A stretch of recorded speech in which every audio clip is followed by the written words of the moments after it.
জানিয়ে দেব এই মুহূর্তে হাতে পাওয়া সর্বশেষ গুরুত্বপূর্ণ আপডেট বাংলা সংবাদ। শুরুতেই থাকছে বাংলা ব্লকেটের চেয়েও কঠোর কর্মসূচির হুঁশিয়ারি কোটা আন্দোলনকারীদের।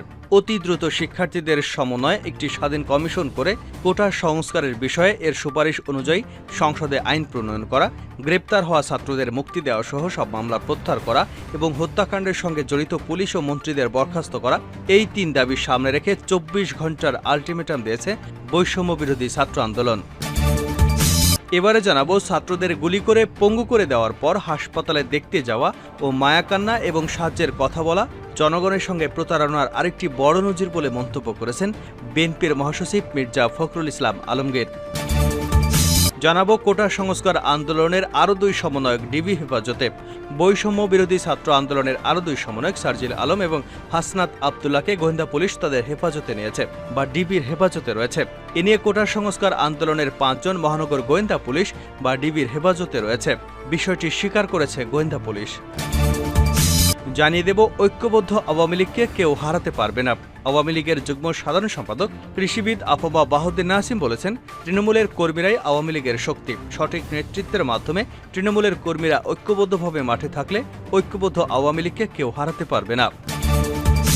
এবারে থাকছে কোটা সংস্কার আন্দোলন চলাকালে গণ অধিকার পরিষদের সভাপতি ও ডাকসুর সাবেক ভিপি নুরুল হক নূরকে এক নেতা ৪ লাখ টাকা দিয়েছেন। সেই টাকা কাকে, কিভাবে, কি জন্য খরচ করা হয়েছে সে বিষয়ে জানার চেষ্টা করছে ঢাকা মহানগর গোয়েন্দা পুলিশ।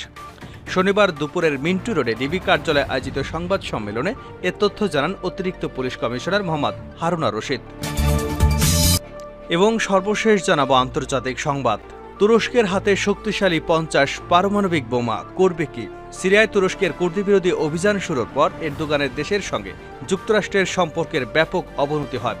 ন্যাটোভুক্ত দুই দেশের মধ্যে উত্তেজনার পরিপ্রেক্ষিতে আলোচনা আসে তুরস্কের কাছে থাকা পারমাণবিক বোমা ইস্যু। অস্ত্র বিশ্লেষকরা উদ্বেগ প্রকাশ করেছেন, ওয়াশিংটনের সঙ্গে আঙ্কারার সম্পর্ক খারাপ হলে এই পারমাণবিক বোমার কি হবে? এখন প্রশ্ন হলো, তুরস্কের কাছে পারমাণবিক বোমা আসলো কোথা থেকে? এতক্ষণ শিরোনাম শুনছিলেন, এবার বিস্তারিত। প্রিয় দর্শক, আপনি যদি এই চ্যানেলে নতুন হয়ে থাকেন, ভিডিওটি দেখতে দেখতে চ্যানেলটি সাবস্ক্রাইব করে আমাদের সঙ্গে থাকুন।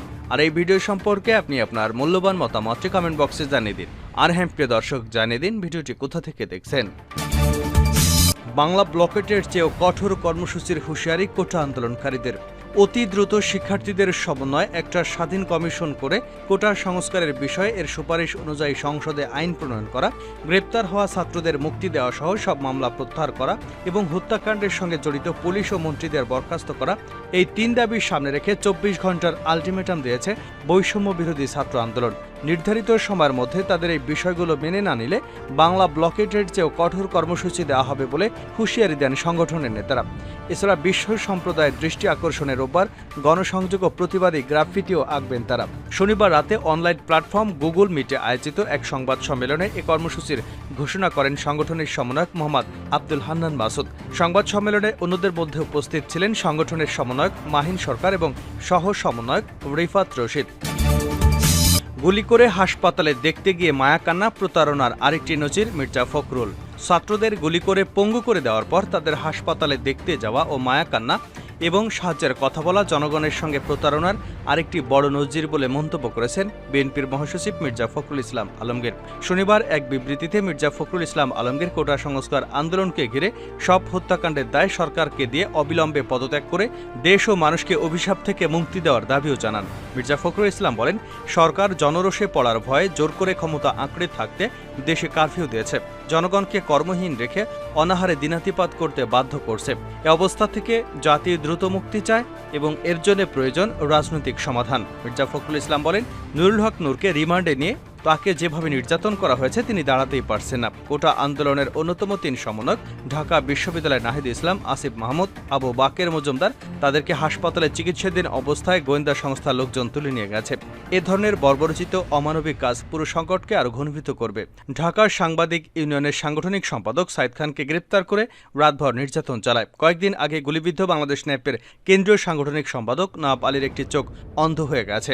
বিএনপির স্থায়ী কমিটির সদস্য নজরুল ইসলাম খান, আমির খসরু মাহমুদ চৌধুরী, বিএনপি চেয়ারপারসনের উপদেষ্টা কাউন্সিলের সদস্য আমানুল্লাহ আমান, জহিরুদ্দিন স্বপন সহ বেশ কয়েকজন নেতাকর্মীকে গ্রেপ্তার করে নিয়ে গেছে আইনশৃঙ্খলা রক্ষাকারী বাহিনী।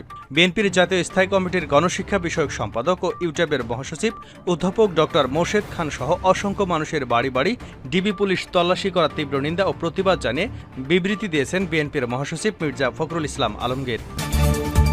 কোটা সংস্কার আন্দোলনের আরও 2 সমন্বয়ক ডিবি হেফাজতে। বৈষম্য বিরোধী ছাত্র আন্দোলনের আরও 2 সমন্বয়ক সার্জিল আলম এবং হাসনাত আবদুল্লাহকে গোয়েন্দা পুলিশ তাদের হেফাজতে নিয়েছে। এ নিয়ে কোটা সংস্কার আন্দোলনের 5 জন মহানগর গোয়েন্দা পুলিশ ডিবি হেফাজতে রয়েছে। বিষয়টি স্বীকার করেছেন গোয়েন্দা পুলিশ। শনিবার মহানগর গোয়েন্দা পুলিশের অতিরিক্ত উপকমিশনার জুনায়েদ আলম সরকার বলেন, গত কয়েকদিনে ঘটে যাওয়া ঘটনার বিষয়ে জানতে এবং তাদের নিরাপত্তার স্বার্থে ডিবি হেফাজতে নেওয়া হয়েছে। এর আগে শুক্রবার বিকেলে ঢাকার গণস্বাস্থ্যনগর হাসপাতাল থেকে চিকিৎসারত অবস্থায় আন্দোলনের অন্যতম সমন্বয়ক নাহিদ ইসলাম, আসিফ মাহমুদ, আবু বাকের মজুমদারকে তুলে নিয়ে যাওয়ার অভিযোগ ওঠে। এদিকে সরকারি চাকুরিতে কোটা সংস্কার করে আদালতে রায়ের পর সরকারের জারি করা প্রজ্ঞাপন প্রত্যাখ্যান করেছে বৈষম্য বিরোধী ছাত্র আন্দোলন। শনিবার রাতে অনলাইন সংবাদ সম্মেলন করে নতুন 3 দাবিতে সরকারকে 24 ঘন্টার আলটিমেটাম দিয়েছে কোটা সংস্কার আন্দোলনকারীরা। এসব দাবি না মানা হলে পরবর্তীতে আরও কঠোর কর্মসূচির ঘোষণা দেন তারা। শনিবার রাতে অনলাইন সংবাদ সম্মেলনে বৈষম্য বিরোধী ছাত্র আন্দোলনের কয়েকজন সমন্বয়ক জানান, পুলিশের ধরপাকড় সহ নানা কারণে সব সমন্বয়কদের সঙ্গে তারা যোগাযোগ করতে পারছে না, যে কারণে সমন্বিতভাবে তারা কোনো কর্মসূচি ঘোষণা করতে পারছে না। আন্দোলনের অন্যতম সমন্বয়ক মাহিন সরকার বলেন, আন্দোলনের মূল দাবি মেনে নেওয়া হয়েছে বলে প্রচার করছে সরকার, কিন্তু আমাদের দাবি ছিল কমিশন গঠন করে এই সংকটের সমাধান করা, কিন্তু সেটা করা হয়নি বলেই আমরা এই পরিপত্র প্রত্যাখ্যান করেছি। অন্যতম সমন্বয়ক নাহিদ ইসলাম, আসিফ মাহমুদ এবং আবু বাকের মজুমদার সহ সমন্বয়কদের গ্রেপ্তার এবং মামলা দিয়ে হয়রানি করা হচ্ছে বলেও অভিযোগ করেন আন্দোলনকারীরা। মাসুদ বলেন, রোববার থেকে সমন্বয়ক নাহিদ ইসলাম, আসিফ মাহমুদ আটক সকল শিক্ষার্থীদের মুক্তি, মামলা প্রত্যাহার, শিক্ষার্থীদের গণহত্যার সাথে জড়িত মন্ত্রী পর্যায় থেকে কনস্টেবল পর্যন্ত সকল দোষীদের বিরুদ্ধে ব্যবস্থা নিতে হবে। তিনি জানান, আগামী 24 ঘন্টার মধ্যে এই 3 দফা বানানো হলে পরশুদিন থেকে বৈষম্য বিরোধী ছাত্র আন্দোলন আরও কঠোর কর্মসূচি দিতে বাধ্য হবে। একই সাথে রোববার সারা দেশের দেয়ালগুলোতে গ্রাফিতি দেওয়াল লিখন কর্মসূচি ঘোষণা দেওয়া হয়। ঐক্যবদ্ধ আওয়ামী লীগকে কেউ হারাতে পারবে না, বাহাউদ্দিন নাসিম। আওয়ামী লীগের যুগ্ম সাধারণ সম্পাদক কৃষিবিদ আফমা বাহাউদ্দিন নাসিম এমপি বলেছেন, তৃণমূলের কর্মীরাই আওয়ামী লীগের শক্তি। সঠিক নেতৃত্বের মাধ্যমে তৃণমূলের কর্মীরা ঐক্যবদ্ধভাবে মাঠে থাকলে ঐক্যবদ্ধ আওয়ামী লীগকে কেউ হারাতে পারবে না। ঢাকা 8 আসনের 5টি থানা এবং 9টি ওয়ার্ড আওয়ামী লীগ এবং সহযোগী সংগঠনের নেতাদের সঙ্গে সমন্বয় সভায় তিনি এসব কথা বলেন। বাহাউদ্দিন নাসিম বলেন, বিএনপি জামাত জঙ্গিবাদী শক্তি এখনও ঘাপটি মেরে বসে আছে। সবাইকে সতর্ক এবং সচেতন থাকতে হবে। তাদের নৈরাজ্য করবার কোনো সুযোগ দেওয়া যাবে না। তারেক রহমান লন্ডনে বসে নতুন নতুন চক্রান্ত করছে। জনগণ কষ্ট পেলে তারেক রহমান আশার আলো দেখে। দেশ অস্থিতিশীল হলে তারেক রহমান অবৈধ পথে ক্ষমতায় যাওয়ার দুঃস্বপ্ন দেখে। তুরস্কের হাতে শক্তিশালী 50 পারমাণবিক বোমা করবে কি? সিরিয়ায় তুরস্কের কুর্দি বিরোধী অভিযান শুরুর পর এরদোয়ানের দেশের সঙ্গে যুক্তরাষ্ট্রের সম্পর্কের ব্যাপক অবনতি হয়। ন্যাটোভুক্ত এই 2 দেশের মধ্যে উত্তেজনার পরিপ্রেক্ষিতে আলোচনায় আসে তুরস্কের কাছে থাকা পারমাণবিক বোমা ইস্যু। অস্ত্র বিশ্লেষকরা উদ্বেগ প্রকাশ করেন, ওয়াশিংটনের সঙ্গে আঙ্কারার সম্পর্ক খারাপ হলে এই পারমাণবিক বোমার কি হবে? প্রশ্ন হলো, তুরস্কের কাছে পারমাণবিক বোমা আসলো কোথা থেকে? মূলত 60 বছর আগে দ্বিতীয় বিশ্বযুদ্ধের পর সোভিয়েত রাশিয়ার সঙ্গে স্নায়ু যুদ্ধের কালে যুক্তরাষ্ট্র শক্তিশালী এই বোমাগুলো সেখানে মোতায়েন করে। এরপর তুরস্ক আর সেই বোমা ফেরত দেয়নি।